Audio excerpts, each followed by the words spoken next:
მას მე ვიცი რომ ჩემი გამოსვლა მაინდამაინც არ შუქდება ძირითად მედიაში, მაგრამ არსებობს სოციალური ქსელები და მე მინდა ყველას ვინც ჩემ Facebook გვერდზე შედის, ხოლო გადააშეროს ეს გამოსვლა, იმიტომ რომ ჩვენ არც ფული გვაქვს რომ გადავუხადოთ ტელევიზიებს, არც რაიმე სხვა სახის ოლიგარქიული გავლენები, ჩვენი ერთადერთი მართალი სიტყვა ვრცელდება ისევ ჩვენი ძალიან მრავალრიცხოვანი მხარდაჭერების მეშვეობით და მე მინდა გთხოვოთ რომ ამ მიმართულებით ხარი დაგვიჭიროთ.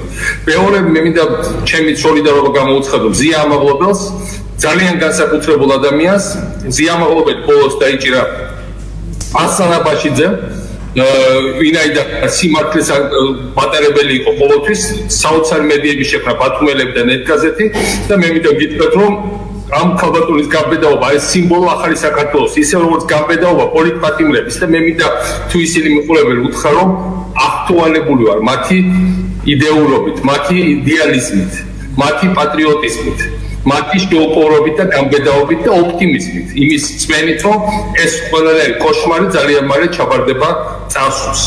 ისინი არიან ტყვეები, ისე როგორც მე კრიმინალური სინდიკატის ახლახან ევროპარლამენტმა ევროპის ფრაქციამ შეადგინა რეზოლუცია, რომლითაც მოითხოვს ჩემს დაუყოვნებელ გადაუსწრებას და მაგრამ ასევე პირველ რიგში თქვენ მიმართო პოლიტპატიმროს, თქვენ დაუყოვნებელ ყველას განთავისუფლებას, სოფლიოს ამაზე კურსზე უჭირავს ხელი და ნამდვილად ეს ერთ-ერთი ფაქტორი იქნება ჩვენი გამარჯვების.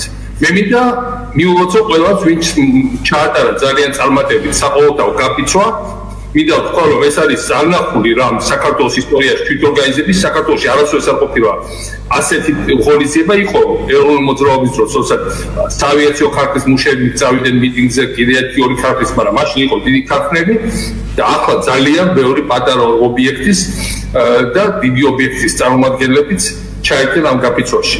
მინდა უთხრა ყველას რომ ყველა პროფესია უნდა ჩაერთოს, აი თუნდაც სამედიცინო პროფესია, რომელთანაც ბუნებრივად მიხდება ჩემი ჯანმრთელობის მდგომარეობის გამო შეხება ბოლო წლებში, 500 ლარი ეკეთებს ხელფასზე და 300 ლარი ეკეთებს ხელფასზე. თქვენ არ უნდა გაიფიცოთ, თუ ესე უნდა ცხრალად შეხედოთ იმას და რაგონიათ რომ გაიფიცოთ, თქვენ შემსრულებს ვინმეს იპოვია ამ ხელფასებზე? რა თქმა უნდა ვერ იპოვია და რა თქმა უნდა იძულებული იქნებიან მფლობელები და სამინისტრო, რომელიც უზარმაზარ მოგებაზე გადიან, განსაკუთრებით სხვადასხვა მფლობელები, რომ თქვენი ინტერესი გაითვალისწინონ და ამ მოგების დიდი ნაწილი გადაგენაწილონ თქვენ. და ეს ეხება თითოეული ადამიანის საკუთარი თავის დაცვას. ამიტომ ჩემი ამოცანა არის შემდეგი. ძალიან ბევრს რა თქმა უნდა არ მოწონს რომ მიმართავ ხოლმე ხალხს. გამოუგნებელი და ის ხალხი, ვინც მოითხოვს პოლიტპატიმრების განთავისუფლებას და ვინც სიტყვის თავისუფლებას იბრძვის სიტყვებით, მოითხოვს რომ უბრალოდ ამართლებს შემოსამართლო პატიმრობას, ან თვალებს ხუჭავს ამაზე, ან პირიქით მოითხოვს ამ პატიმრობის კიდევ უფრო დამძიმებას და კატეგორიულად ალერგიას გამოხატავს იმაზე, რომ მე ჩემი სიტყვა გამოვიდა. ეს არ არის გამოუგნებელი და პარადოქსული. ჩვენ მე არ მინდა ახლა არავის შეუდგე, ჩვენთვის ძალიან მნიშვნელოვანია ოპოზიციური ერთობა. ოპოზიციური ერთობა არ არის სილამაზის კონკურსი სხვადასხვა პოლიტიკოსების წარგებულის, ეს არის რა თქმა უნდა ერთობა ჩვენი ხალხის გარშემო, იმიტომ აი ამ ქმედებებში რაც ხდება თბილისის ქუჩებში, პრაქტიკულად იბადება დაიბადა ახალი საქართველო და ვიღაც ვისაც ჩემი გისოსებს უკან ყოფნა უნდა შემდგომი მათ არ ესმით რომ მე რომ ყოფილიყავდა ქონდა პატივი თქვენ შორის ყოფილიყავდა თბილისის ქუჩებში, თბილისის, ბათუმის, ზუგდიდის, ქუთაისის ქუჩებში და დაგეხმარებოდი ბევრად უფრო ადრე და უფრო მორჩენილი ყველაფერი შვიდობიანად, იმიტომ რომ აქ ამის გამოცდილება, ალბათ ყველაზე მეტი გამოცდილება კეთს ვიხრი გამბედაობის წინაშე თითოეული თქვენგანის და მე ჩემი თავი გავწირე და გადავდე იმისათვის რომ საქართველოს აკეთებს ფერზე, იმიტომ რომ მე ყოველთვის პოზიტიურად უყურებდი საქართველოს მომავალს. როცა ლაპარაკობენ რაღაც პანელებს ავდები იმ ეგრეთ წოდებულ სისხლის ხალხაშორის, რომელიც ლუგანკას დერეფანეთში შექმნილი ტერმინია, დერეფნებში, ვინც ამას იმეორებს, პირდაპირ იმეორებს ლუგანკას პროპაგანდას და პირდაპირ რუსეთის მესიჯის გამტარებელი, ივანიშვილსაც კი არა, რუსეთის მესიჯის გამტარებელი. მაგრამ 9 წელს შორის განსხვავებით ამ უბედურ ტოპენში 12 წელს შორის თავი არის ის, რომ მაშინ ჩვენ ვიყავით ძალიან პოზიტივზე ორიენტირებული. ეს გაიხსნა, ეს გაკეთდა, ეს ახალი პროგრამა შექმნით. ესენი ორიენტირებული არიან ყველაფერი გადასულია პოლიტიკურ პროცესი ეგრეთ წოდებული სასამართლოს დერეფნებში. ეგრეთ წოდებულ სასამართლო დარბაზებში. თქვენ ვინმეს გახსენდებათ, იზახიან ხშირად რომ ვიღაც მურუსიძე რაღაცა სააკაშვილის დროსაც იფრო. მურუსიძე ვინ იყო მე? საერთოდ ვიცოდი მაშინ ეს გვარი რაღაც გაგონილი არ მქონდა, რატო არ მქონდა გაგონილი? იმიტომ რომ სასამართლო არ იყო არაფრის ცენტრი. სასამართლო იყო სადღაც იქ სხვათა შორის. ცხოვრების ცენტრი იყო სხვა რაღაცაზე ორიენტირებული. იმის განვითარებას და მომავალს. და ამათ გადააქციეს პოლიტიკა დაჭერის, ცემის, სახეში შეფურთხელის როგორც ამაღლდა შეაფურთხეს აი ამის ქმედებებად. ამიტომ, როდესაც ლაპარაკობ ეროვნულ სუვერენიტეტს ვიცავთ და მოერებალ ინგლისი, ამერიკა, გადავკიდეს ინგლისის, ამერიკის, ევროპას ყველა ეროვნული სუვერენიტეტის დაცვის დროში. ეროვნული სუვერენიტეტი, მეგობრებო, იცით რა არის? ეროვნული სუვერენიტეტი არის, როდესაც ხალხი არის თავის ბედის გამკარგავი, თავისუფალი არჩევნების მეშვეობით. განსხვავება ეროვნულ სუვერენიტეტს და ფეოდალურ დიქტატურას შორის არის ძალიან მარტივი. ეროვნულ სუვერენიტეტის პირობებში ხალხი კენჭისყრით იღებს გადაწყვეტილებებს და ხალხი არის ხობელი საკუთარი თავის ბედის და გამკარგვა. ფეოდალურ დიქტატურაში ყველაფერი ემსახურება ერთ ადამიანს და არ დაგმარჩა. ამიტომ ის რა დღეს საქართველოს პირდაპირ ეწინააღმდება ჩვენ ეროვნულ სუვერენიტეტს. ისე როგორც ევროპასთან კავშირის ჩახსნა ეწინააღმდება ქართველიანის სუვერენულ სურვილს. იყოს ევროპული გაერთიანების წევრი. და ეს რომ გუშინ არ გაწყებულობა, ეს ძალიან კარგად ვიცით ყველა, იმიტომ რომ აი აგერ არის ამერიკის შეერთებული შტატების სენატორების წერილი, ეს არის 2024 წლის დასაბუთებული 2024 წლის წერილია და ეხება აი იმ საქმეს, ზუსტად რომელსაც თქვენ ეგრეთ წოდებულად იხილავთ. ამ წერილში რომელსაც ხელს აწევს დღევანდელი ტრამპის სახელმწიფო პირის კანდიდატი მარკო რუბიო, დღევანდელი კონგრესის სენატის საგარეო კომიტეტის თავმჯდომარე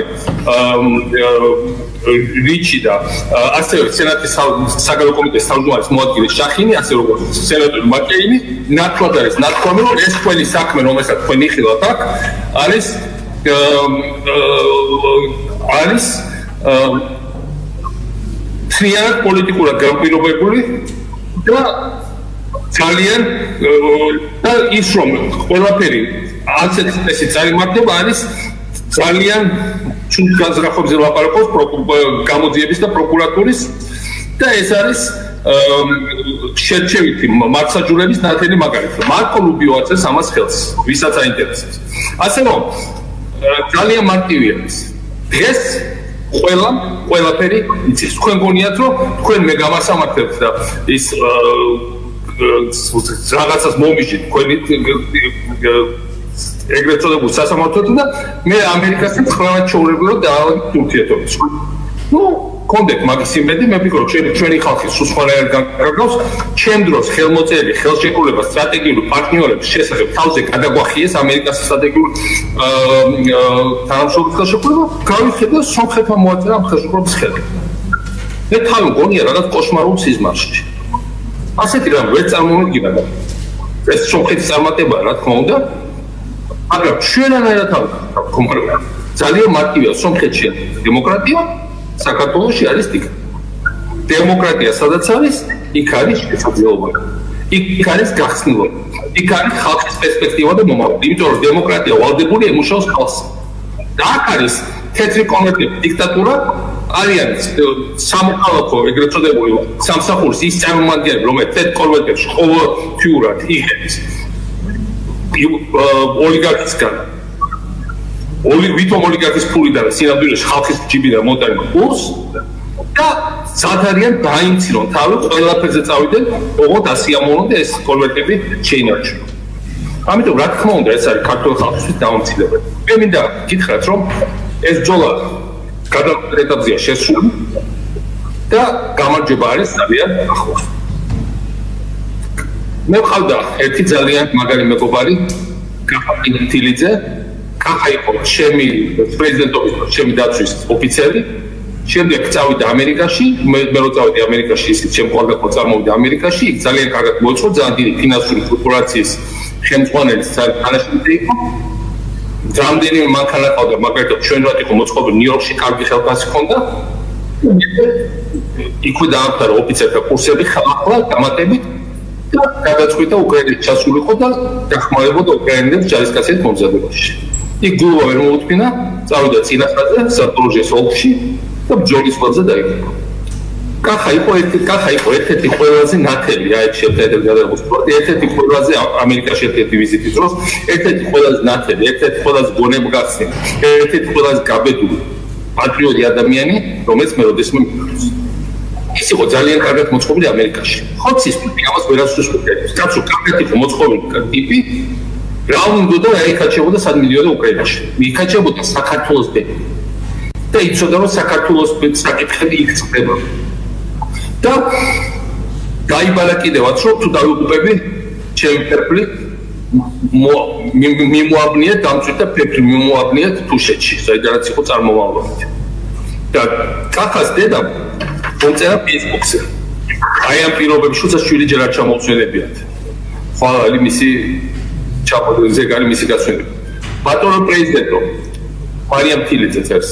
როგორ ფიქრობთ, ეხლა მე შემიძლია კახას დედას რაიმე კომენტარი დავწერო, მაგრამ თქვენი თხოვებას ჭკვიდან გადაგყავთ. მიშაზე რო ფიქრობ, წლევა მიწევსო. თხოვთ გაუძელეთ. არ გაბედოთ განებება. და მე მინდა თქვა, დავყიდე კახას. მე მინდა დავყიდე გმირ დედას მარიამ თილიძეს. შემთხვევით არ გაზრდილა ასეთი ადამიანი. ასეთი დედის პირობებში, აი დედა რო ასე რაღაცას მოიწერება ამ პირობებში. მე მინდა დავყიდე მათ. რა თქმა უნდა არ დავნებდება. რა თქმა უნდა ყველაფერს გავაკეთებ იმისათვის რომ საქართველოს დავიხსნა. ყველაფერს გავაკეთებ იმისათვის რომ ეს უბედურება დასრულდეს. თქვენ მე არ ვცნობ არც ამ სასამართლოს, არ ვცნობ არც ამ გამოძიებას, ბუნებრივია რომ არ ვცნობ, იმიტომ რომ ეს არის თეთრი კორვეტების სასამართლო გამოძიება, მაგრამ მე ვცნობ ქართულ ხალხს და მის სუვერენიტეტს. უკრაინულ ხალხს და მის სუვერენიტეტს. უკრაინის რომელიც ამაყი მოქალაქე ვარ ასევე. მე მინდა ყველას უთხრა. ჩვენი ბედი ჩვენ ხელს არის აღებული. მე ვგმობ ყველანაირ პოლიტიკურ ძალადობას, მათ შორის ზვიად კორიძეს და გახარიაზე თავდასხმას და მანამდე ლევან ხაბეიშვილზე, მანამდე უამრავ სხვა ადამიანზე გოგონა აჩვენეს ტელევიზიით, რომელსაც მუცელი მოეშალა პოლიციის ძალადობის შედეგად. აი ესეთი უბედურებები ხდება და ამიტომ ცოტაც კიდე უნდა გავცლოთ და უფრო მაგრად უნდა მივაწვით. ახლა არ არის დრო კეკუცობის და ურთიერთ რაღაც ანგარიშწორების ან ერთმანეთზე რაღაცა გაკვით ლაპარაკის და შე. უფრო მეტი მიწოლა, უფრო კიდევ მეტი ორგანიზებულობა, კიდევ მეტი ერთიანობა და ჩვენ აუცილებლად დავამარცხებთ კრიმინალურ სინდიკატს, რომელსაც ხელში ჩაიგდო თითოეული ქართველის ბედი. საქართველო გაიმარჯვებს, უკრაინა გაიმარჯვებს, სლავა უკრაინი, სლავა нашим героям და დიდება ჩვენ გმირებს, დიდება კახა თილიძეს და დიდება ყველას, ვინც აგრძელებს ბრძოლას თბილისის ქუჩებში და ყველგან სადაც თავისუფლების ბედი წყდება, სადაც იმ იდეალისტების ბედი წყდება, რომელთაც გაბედეს და თავის დროზე ჯერ კიდევ აფრიალის დროშა იმისა, რომ საქართველოს უნდა იყოს თავისუფალი და წარმატებული. საქართველო იქნება ის, რაზეც მე მხოლოდ ვცნობ. თავისუფალი და წარმატებული. და ყველანი ვიცით წარმატების ნაწილი. აბა თქვენიცით დიდი მადლობა, წარმატებები და მაინაცით სახელმწიფო.